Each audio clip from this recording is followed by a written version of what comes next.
genre.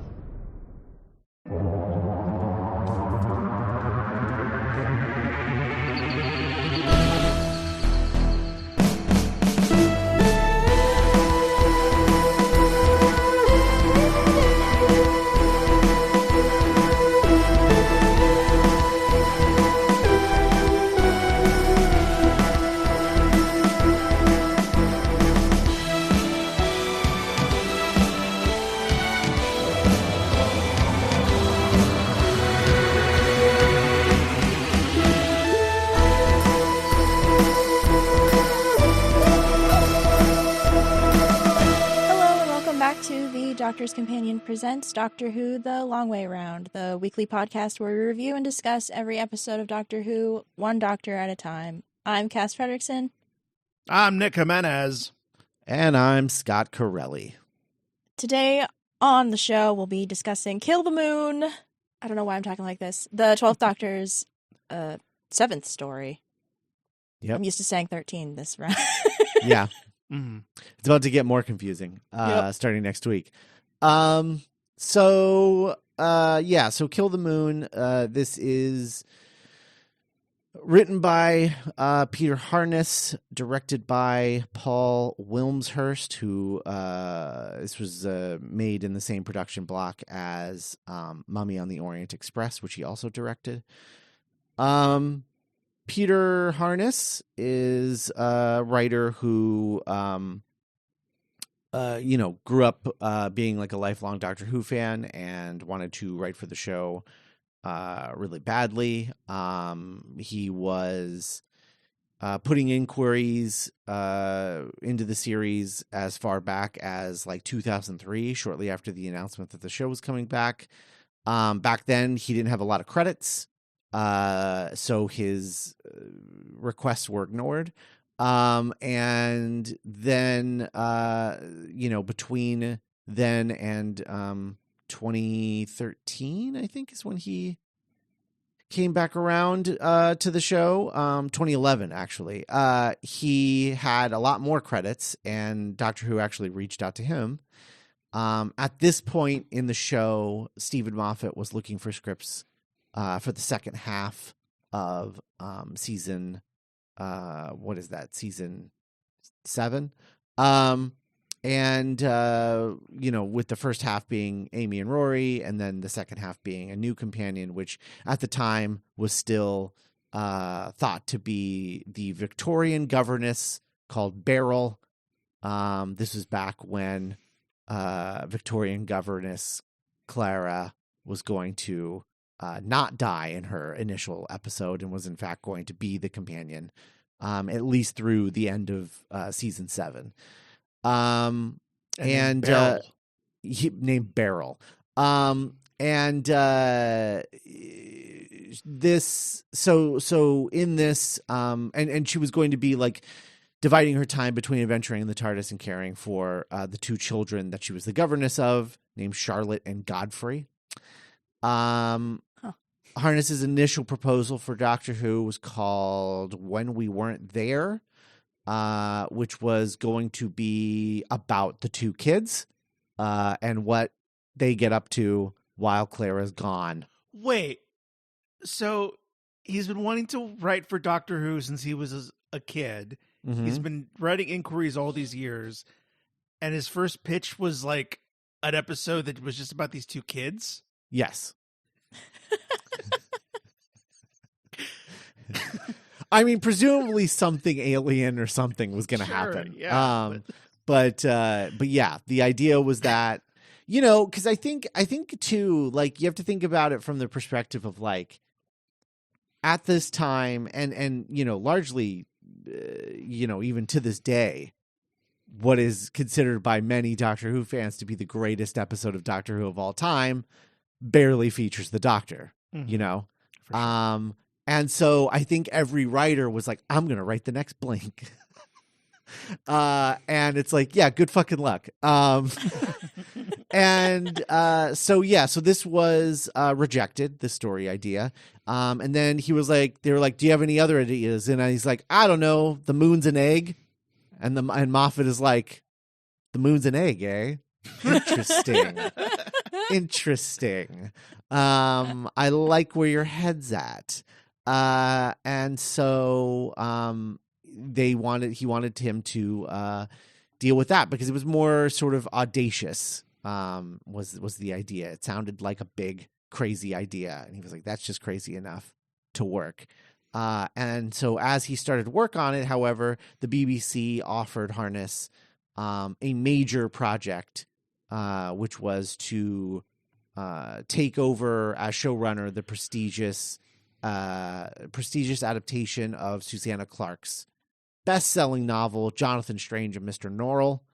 And so he took that job and worked on that instead of writing the Doctor Who episode.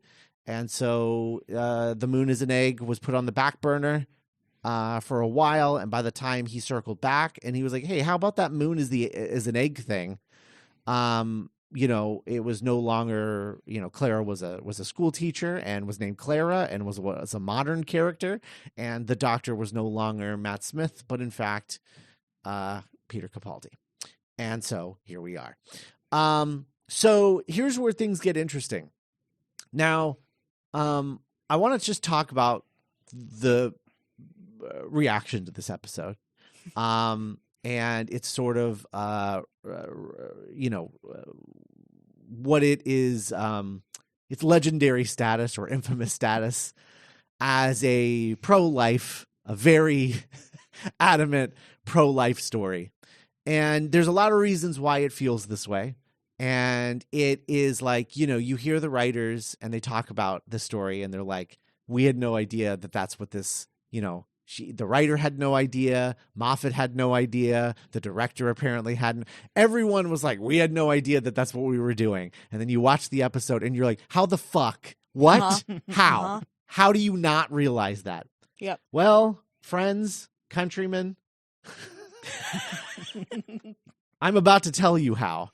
And it is the weirdest thing because it makes a lot of sense as to how they would miss this. Because, if you're making an episode of TV, you might not see the forest for the trees, especially if you're changing a lot of things on the fly. And a lot of things were changed on the fly due to numerous things that had numerous reasons behind them. And ultimately, what it came down to was like an accidental allegory for, a pro-life, pro-choice debate. And it was definitely not intended. I truly, reading all of this, I was like, okay, I actually see how we got here. So in the original story, so he always wanted to make sure that he was like dealing with Clara being, a governess and now a school teacher. So he always wanted a kid coming along on the adventure. But he wanted to have like a big twisty twist where it turned out that the person that they were on an adventure with was the older version of the girl that they were taking, right? And so the main astronaut in this, the woman captain astronaut, was meant to be the older version of Courtney. Mm. And so what happens is, and this is actually a really clever thing, which was that character's name in the original draft was named Captain Blinovich. We were going to find out that Courtney Woods would go on to marry a man or woman, I don't know, marry someone named Blinovich and take their last name, therefore becoming, astronaut Courtney Blinovich. Mm-hmm. And the idea of Blinovich comes from like, okay, so so if you remember in Day of the Doctor, there was this new fangled thing that the Doctor just kind of throws out. Day of the Daleks, not Day of the Doctor. Day of the Daleks, 1972. Day of the Daleks. We watched it. That's the kind of like vaguely Terminator-y one with Daleks, Nick, if you remember. So in that episode, the Doctor describes something called the Blinovitch limitation effect, which is about how when the same person at two stages of their life are in presence of each other, it allows for history to be changed. History, which was previously locked, was now able to be changed.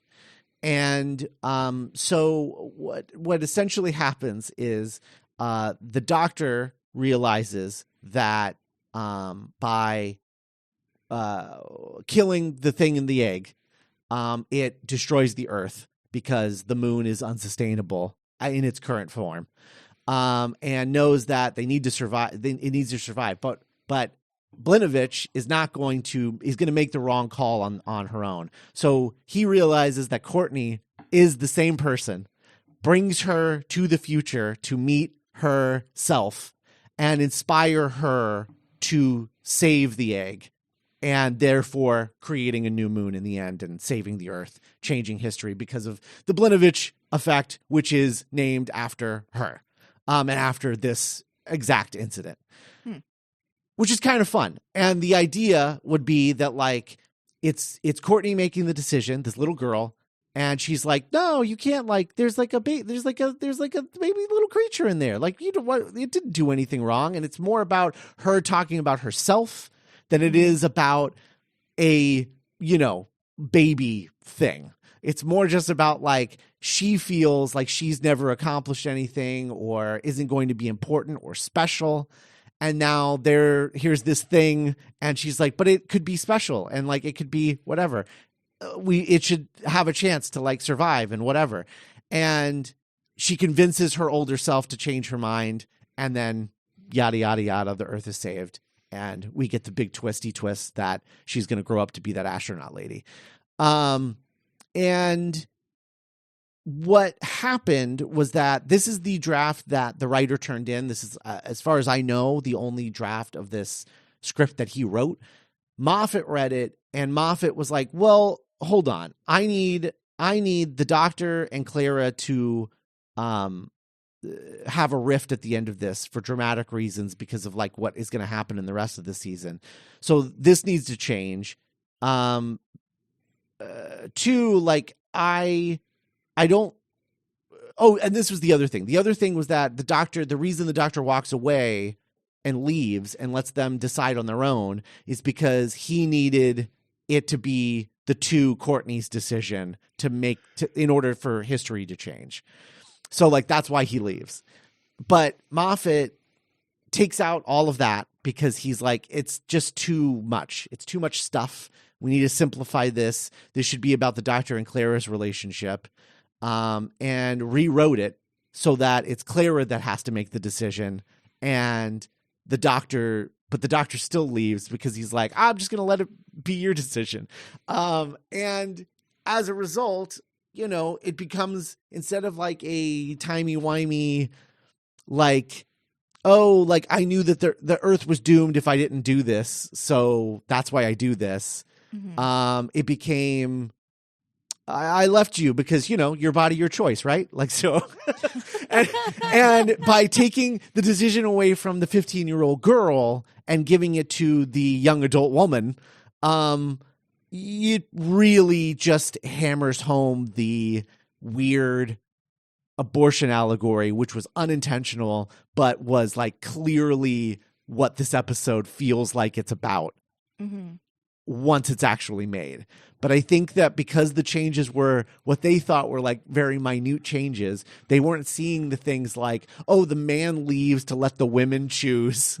And then the woman gets mad at him for, like, making her choose instead of it being a group discussion. Like, it's a weird, I don't think any of them understood what they were doing when they made these changes.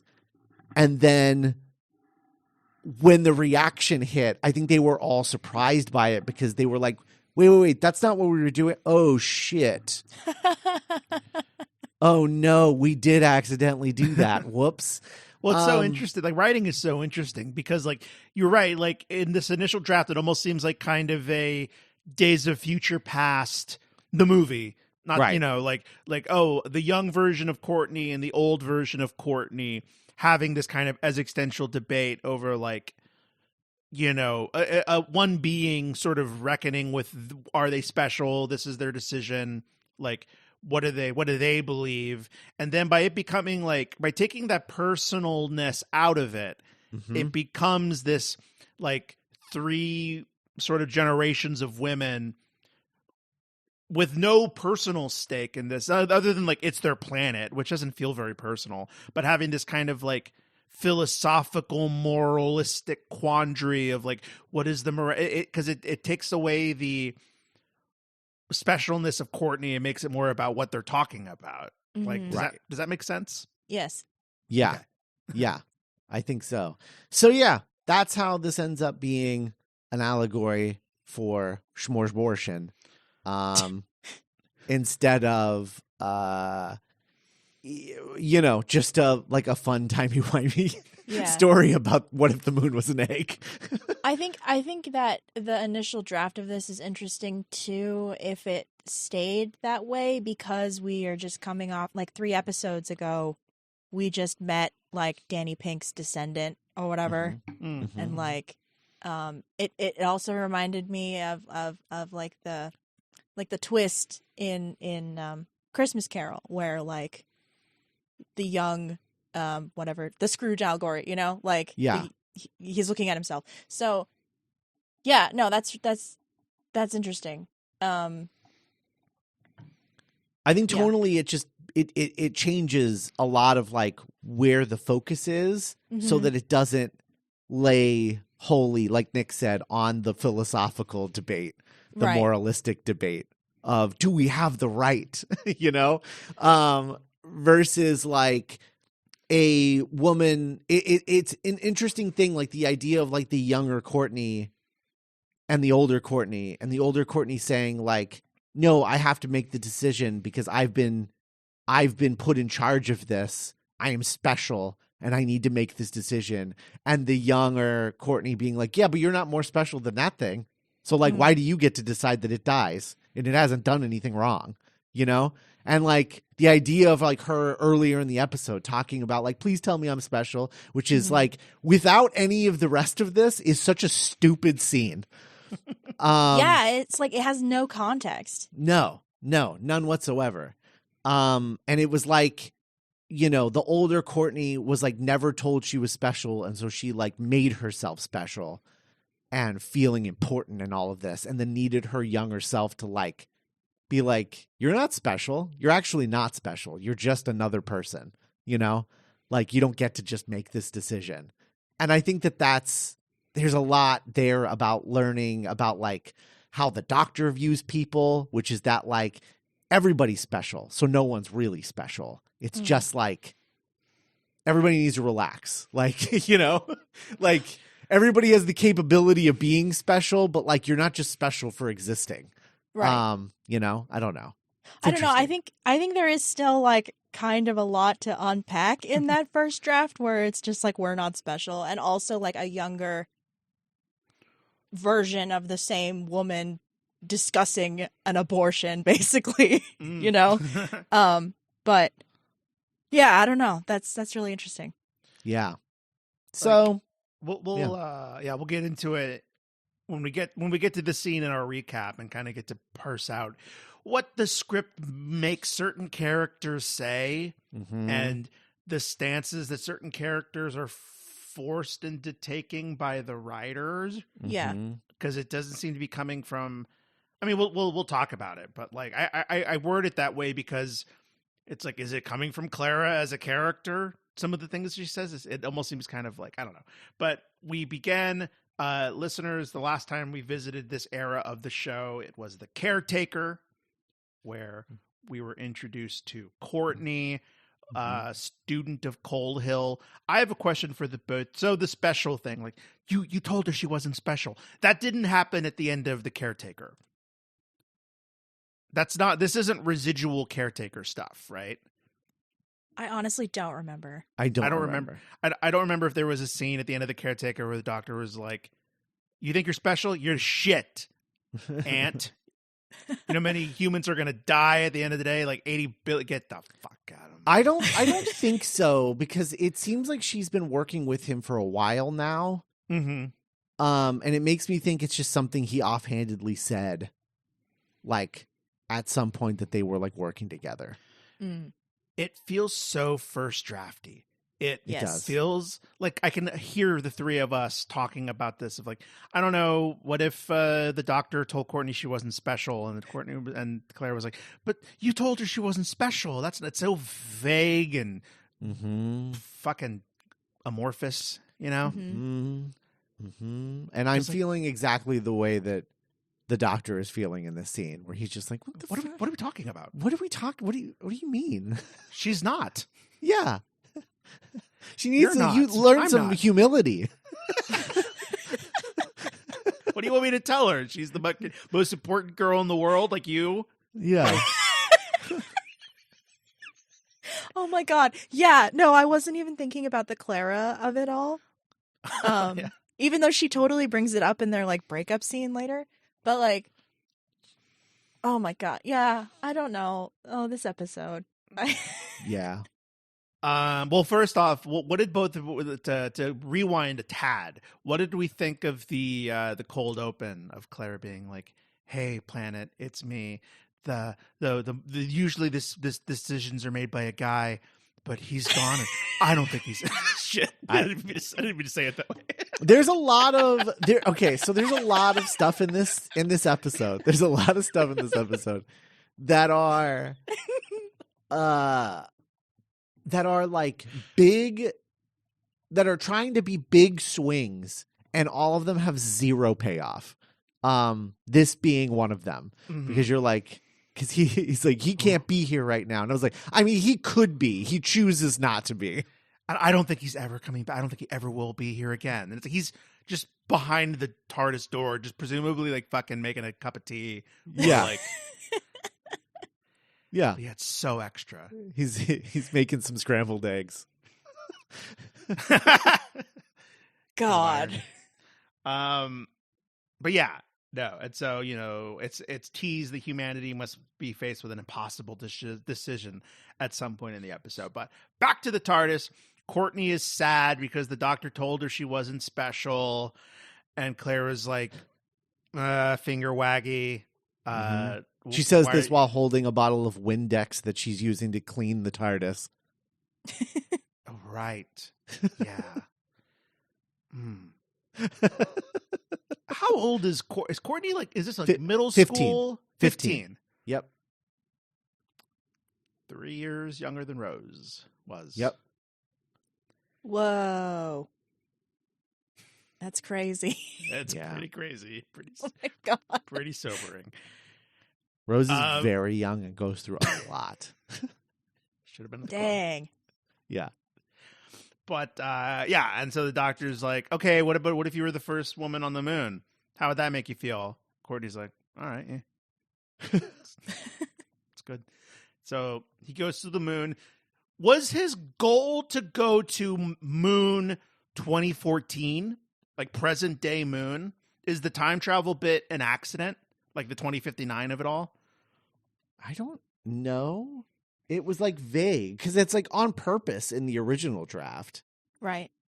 But I guess you can chalk it up to the TARDIS being TARDIS-y, you know? Sure, the idea that the TARDIS always goes where it's meant to be. Yeah. That whole.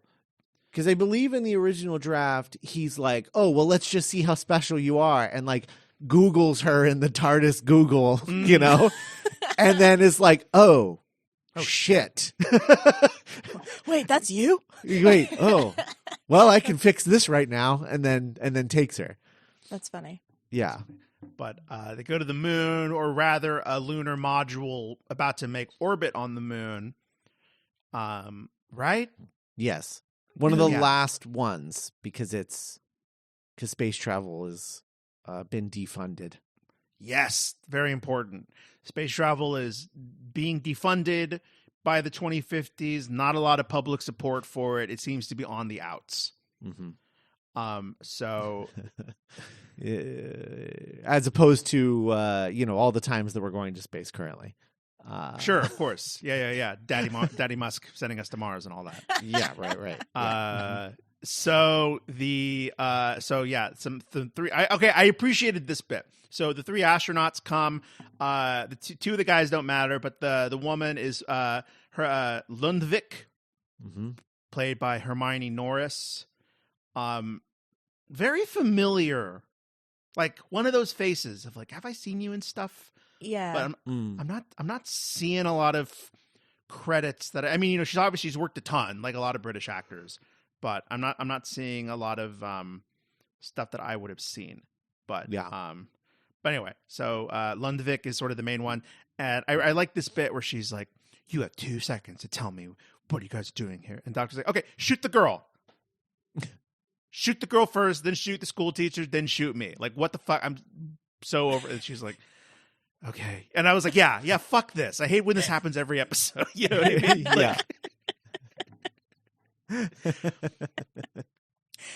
I mean?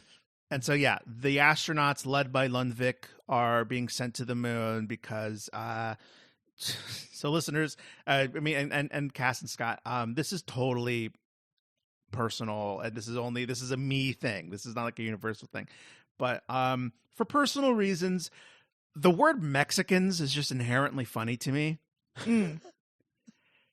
It's just I find it to be a silly word. I don't. And so anytime the Doctor was like, "Oh, these were the Mexicans," I was just, "They were the Mexicans, Clara. Mexicans on the moon." I was like, yeah. What would that be like? I like that the Mexicans have a space program. I think that's fun. That's awesome. It was great. No, yeah, but no, just when there was like a Mexican flag in one of the modules, and there were like skeletons. Like, oh, these must have been the Mexicans. I was just like, I also just think that it's inherently funny hearing British people say Mexicans. I don't know what it is. I don't know what. I don't know why it is. It's like a pressure point in my brain that always makes me like chortle. Yeah. Oh, they love our food so much.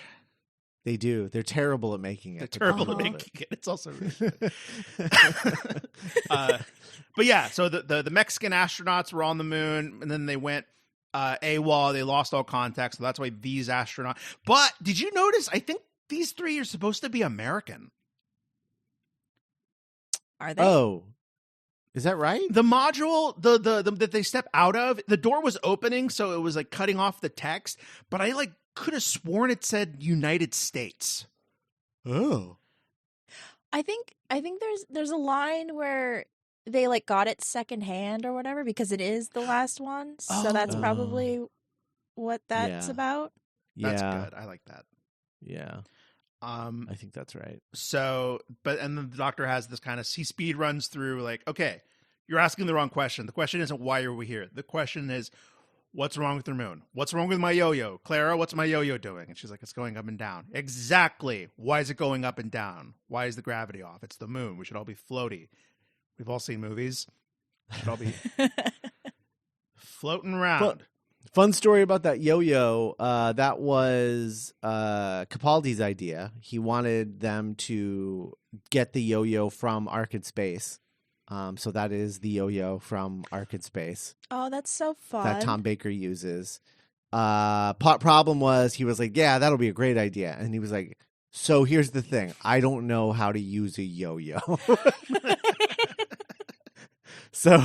So they had to teach him. He got his brother-in-law to like teach him how to use a yo-yo. And he practiced with it all weekend and then came in and was very impressed with himself.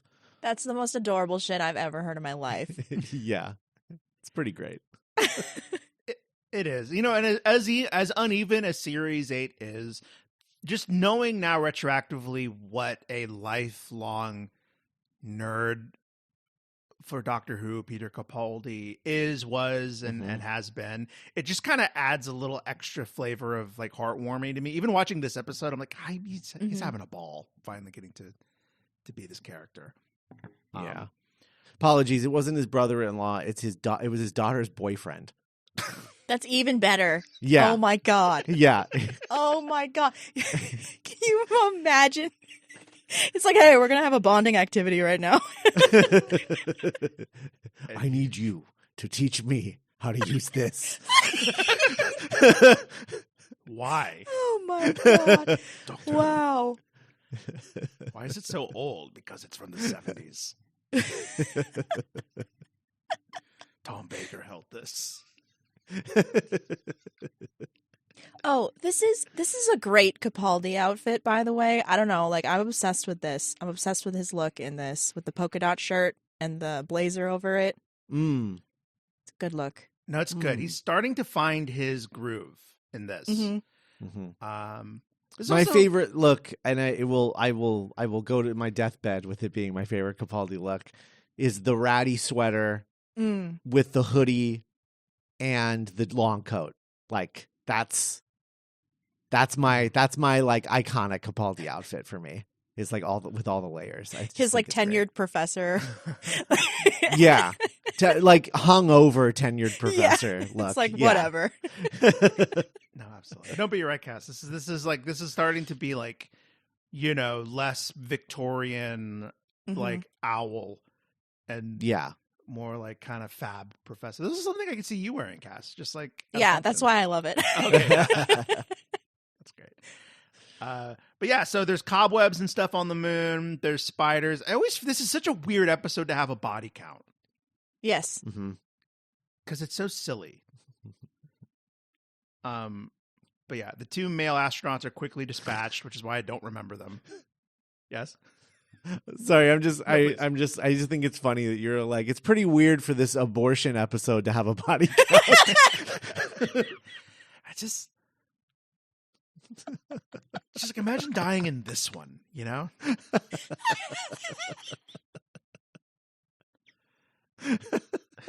Oh my god. But we talk a little bit about Courtney, the Clara and the Doctor have this argument about Courtney. They make Courtney hide out in the TARDIS after the spiders come out, and Clara talks about how she has a duty of care. And this comes back. Like, yes. I thought it was in this episode, but there is an episode where 12 tells Clara, I had a duty of care. And it's like a callback to this moment. And I remember, I was like, oh shit, that was in Kill the Moon? That's what this was. We'll get to it. I don't know where, but he tells Clara that. And it's like, it's their okay. Yeah. So yeah, they're like, okay, what are these spiders? What's going on? One part of this episode that I remember very vividly is back in the TARDIS, Courtney starts posting the pictures that she's taken on her phone on Tumblr, and Clara's like, "What are you doing?" And it's like, "Oh, I'm putting things on Tumblr." It's like, "You can't put this on Tumblr." And then Lundvik is like, "My gran used to put things on Tumblr," and it's something. It's the best joke in the episode, I think. It may be. It's also adorable because it's like, that's not what you do on Tumblr. It's not Instagram. Yeah. That's for Twitter, man. That's for Twitter. I liked seeing like that era of Tumblr, like the interface, like on her phone. That kind of made me nostalgic. Mm-hmm. Everything was so small back then. So yeah, it happens. The Doctor kind of figures. So the Doctor repels in beneath the moon's surface, comes back up, and is like, "I figured it out. You guys are gonna shit yourselves when I tell you how weird this is." So those little spider things are not spiders; they're bacteria. This liquid that we're seeing, it's like what's the word? It starts with a U. Amniotic fluid. Amniotic fluid. So that's what this is. The moon's an egg. The moon's an egg. It's always been an egg, and it's about to hatch, and a creature is about to come out of the egg and be a creature, and it's the most beautiful fucking thing I've ever seen. It's probably the only one of its kind in the whole universe. I'm geeking out right now. This is so great. And Lundvik is like, "How do we kill it?" And the Doctor's like, what do you mean? And she's like, we have to kill it because if it cracks out of the moon, we won't have a moon anymore, and that would fuck the Earth. We all saw Moonfall. That classic movie from back in that classic movie that bombed when it was in theaters and then later found its audience as a cult favorite. When it became the most scientifically accurate science fiction film of all time. Right. And then this is when it gets weird, listeners. Clara's like, you can't kill them. It's a living thing. It's a living thing. It deserves to live. And Lunevig is like, we deserve to live. Mm-hmm. There's billions of us and only one of this thing. And Clara's like, you can't blame a baby for kicking. And I'm like, oh God. Yeah. We're really doing this. Yep. So to get off just to kick this dialogue off, what I started to appreciate, but what I don't think goes far enough in this episode is the Doctor isn't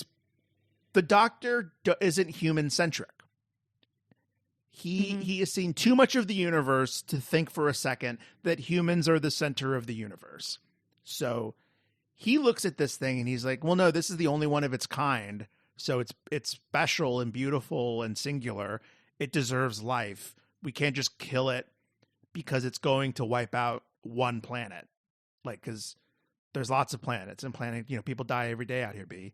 And and I don't think that point of view is accentuated enough. Cass, what do you think? Honestly, when I was watching this, I kept thinking about the movie Eternals. Sure. Which is a weird sentence that I didn't think I would ever say in my life. But that's basically right? Like that's basically what this the Earth's an egg and they have to stop the thing coming out and before it kills the planet. And it made me appreciate that movie more because I know you can't spend 3 hours in a Doctor Who episode, but I think I like the line that Clara says during their fight, their breakup, where she's like, you breathe our air, you make us your friends, the Earth is yours too, and it does really feel like the Doctor's just no, I'm just choosing to peace out for this time. And then if you think about what's the one with the space whale? I'm blanking on Beast Below. Yeah, where it's it's not a baby, but it's this thing that we're relying on, and it's the people that are all on the ship versus this one thing. And then 11 has his monologue about it. And I don't know, I feel because we have definitely seen this story in Doctor Who several times at this point, but it just feels like they dropped the ball 9 out of 10 times about it, Mm-hmm. Mm-hmm. Yeah, whereas Eternals, I think I haven't said that movie. I think you've seen that movie more recently than I have, Cass. But my memory is the Eternals as characters kind of come to the conclusion of we have been breathing their air. We have been living on their planet. So our allegiance now is to humanity, even though that is not where we were born and what we are biologically. So we're going to buck what we were bred to do or engineered to do, really, because they're kind of robots. And we're going to save the planet and stop this god from being alive anymore. Mm-hmm. So that it can be mined for adamantium by the president. I don't know. I just thought it was weird that I'm just oh yeah, that's what that movie was about. Is basically this episode of Doctor Who. So I don't know where I was going with that, but I'd be down for Chloe Zhao to direct an episode of Doctor Who. I feel like we're already out of her perfect era of directing Doctor. I think that'd be really expensive, wouldn't it? Yeah, her vibe, I feel like would suit the Whittaker era the most. Oh, that feels like a Chloe Zhao, vibe. So wow, I don't know. Dang. Yeah. Scott, what do you think about like the idea of like, this is a thing. This is a plot point that Doctor Who has come back to again and again, like the needs of the many versus the needs of the few, or like a being's right to live, even if it endangers or compromises the life of a group of humans, whether it's a colony or the colony called Earth, the spaceship Earth. The snot monster. Yeah. Right. I think that the main issue with how it's being presented here is in the form of it being a baby. An egg. Yeah, an egg and a baby. Like not even an egg, because it's an egg in Eternals, but they're not. You're not making it feel like it's a baby. Yeah. Like it's an innocent baby that did nothing wrong.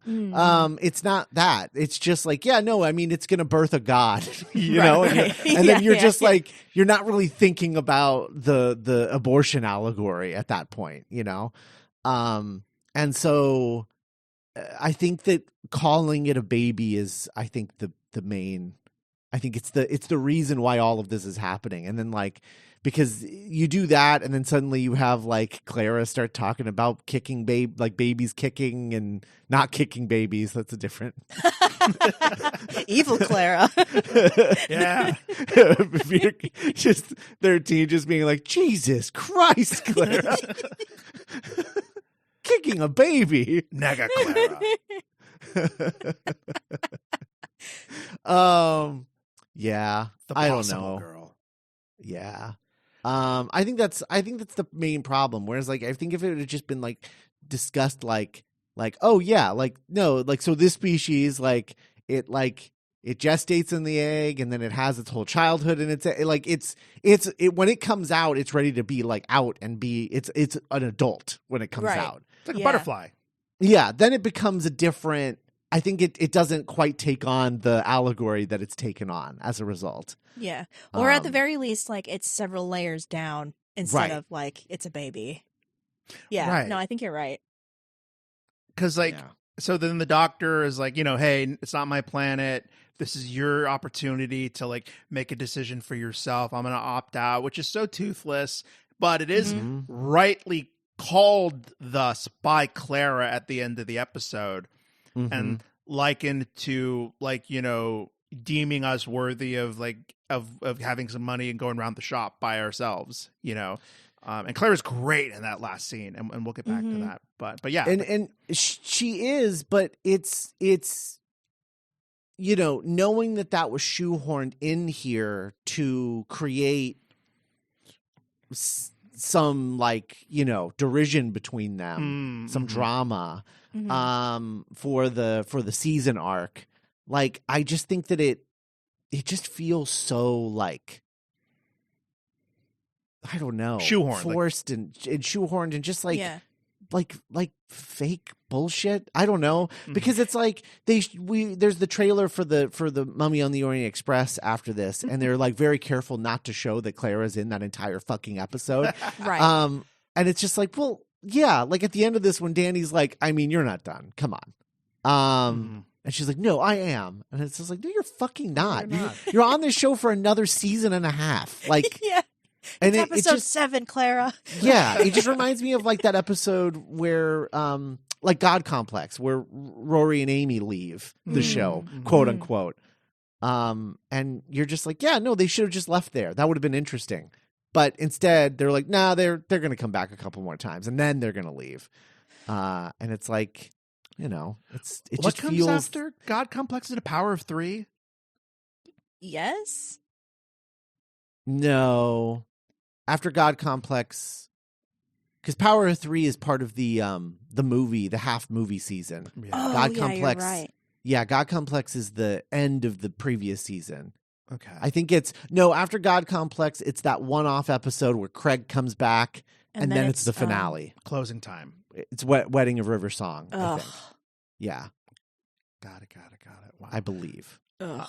Yeah, sorry for all that. So the Doctor leaves, and then Lundvik, Courtney, and Clara have this kind of like, micro debate. There's this agonizingly awkward moment where Courtney's like, "What do we do, miss?" And Clara's like, "Why don't you call me Clara?" And Courtney's like, "No, thanks, miss." Like, I prefer Miss.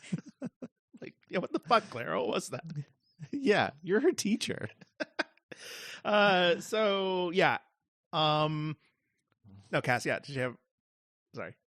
So the dude calls and he's like, "Hi, it's me, it's Mission Control." And Clara's like, "Can this thing broadcast?" And he's like, "Yeah." So then we get the cold open and he's like, "People of Earth, it's me, Clara. There's an innocent little baby about to hatch out of an egg, and if you want us to kill it, turn off all of your lights." And then they turn off all their lights, and Claire's like, oh, okay. And the planet Earth is like, "Yeah, we don't want to die. Like, Right. we just found out the moon's an egg 10 seconds ago."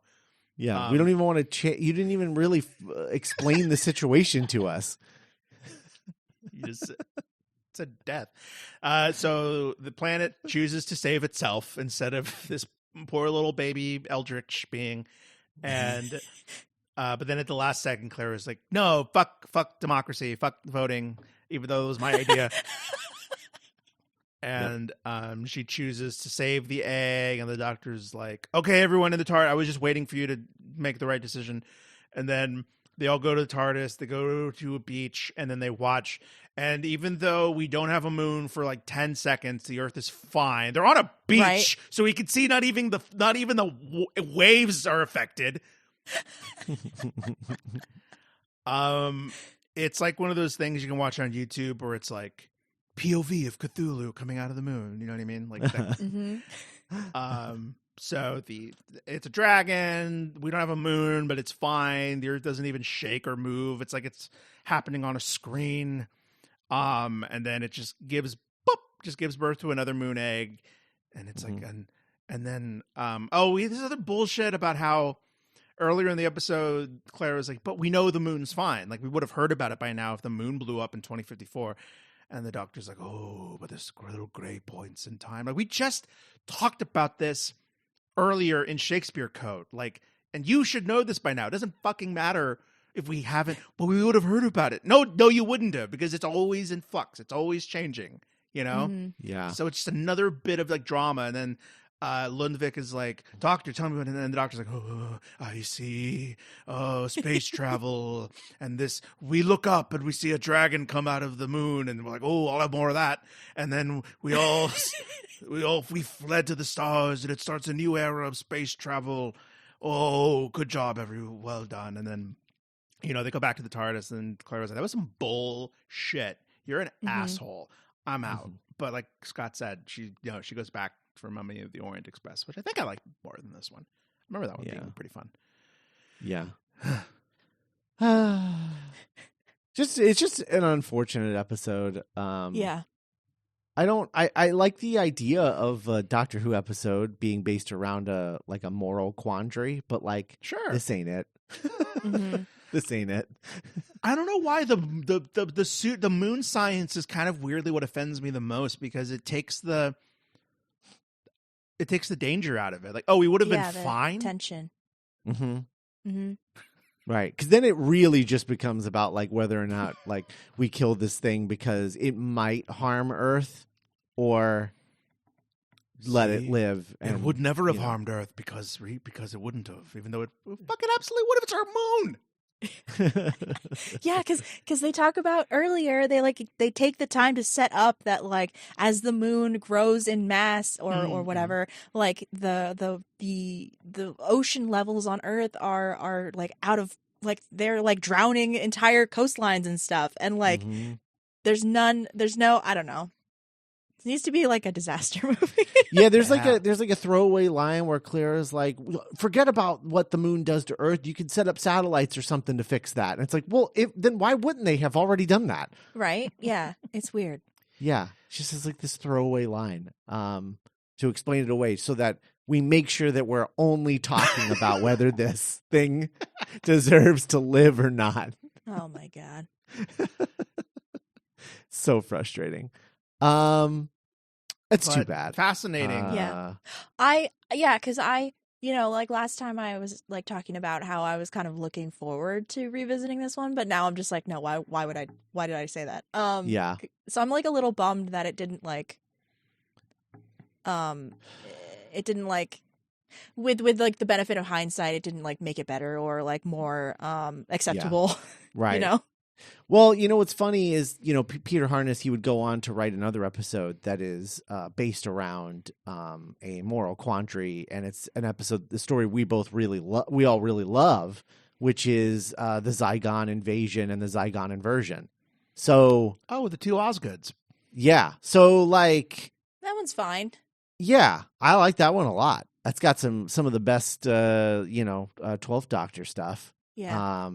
Just some like really grade A, like, you stupid monkeys, kind of 12th Doctor stuff.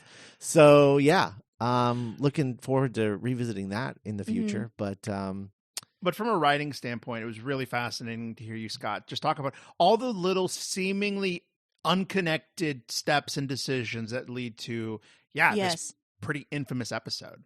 Yep. All right. Well, next week. Next week we begin our journey with the 13th Doctor by talking about her first story, The Woman Who Fell to Earth. And we begin our trek back through the Chibnall era on the long way around. Mm-hmm. Yeah. We're finally getting to it. Yep. Our old so friends. That's next week. That is it for this one. We'll talk to you then. Bye, everybody.